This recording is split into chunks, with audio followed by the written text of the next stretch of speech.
നമസ്കാരം, ഇത് IBN Malayalam. North DFO office ആക്രമിച്ചതുമായി ബന്ധപ്പെട്ട് പോലീസ് ഫയൽ ചെയ്തിരിക്കുന്ന കേസിന് റിമാൻഡ് റിപ്പോർട്ട് പുറത്ത്. ആക്രമികൾ പോലീസിനെ നിലത്തിട്ട് ചവിട്ടിയതായും ഓഫീസിന് 35,000 രൂപയുടെ നഷ്ടമുണ്ടായിട്ടുള്ളതായും റിപ്പോർട്ടിൽ പറയുന്നു. സംഭവ സമയത്ത് PV അൻവർ MLA ഓഫീസിനുള്ളിൽ ഇല്ലായിരുന്നുവെങ്കിലും അദ്ദേഹത്തിന്റെ പ്രേരണയിലാണ് ആക്രമണം നടന്നത് എന്നാണ് ആരോപണം. ആക്രമണം നടക്കുന്ന സമയത്ത് താൻ ഓഫീസിനകത്ത് ഉണ്ടായിരുന്നില്ല എന്നതായിരുന്നു PV അൻവറിന്റെ പ്രതികരണം. എന്നാൽ ഇതിനെ തള്ളിക്കൊണ്ടുള്ള റിപ്പോർട്ടാണ് പുറത്തു വന്നിട്ടുള്ളത്. 40 പേരടങ്ങുന്ന സംഘം ലഹള നടത്താൻ ആസൂത്രണം ചെയ്തു, അതിക്രമം നടത്തി.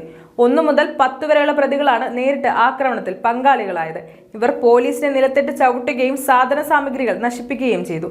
ഏകദേശം 35,000 രൂപയുടെ നാശനഷ്ടമാണ് ഉണ്ടാക്കിയിട്ടുള്ളതെന്നടക്കമുള്ള വിവരങ്ങൾ വിശദമാക്കിയാണ് പോലീസ് കസ്റ്റഡി അപേക്ഷ തയ്യാറാക്കിയിട്ടുള്ളത്.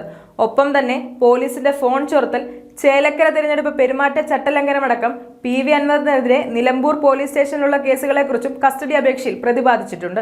അറസ്റ്റ് ചെയ്തത് MLA ആയതിനാൽ ഈ വിവരം നിയമസഭാ സ്പീക്കറെ അറിയിക്കാനുള്ള നടപടികൾ സ്വീകരിച്ചിട്ടുണ്ടെന്നും റിമാൻഡ് റിപ്പോർട്ടിൽ പറയുന്നു.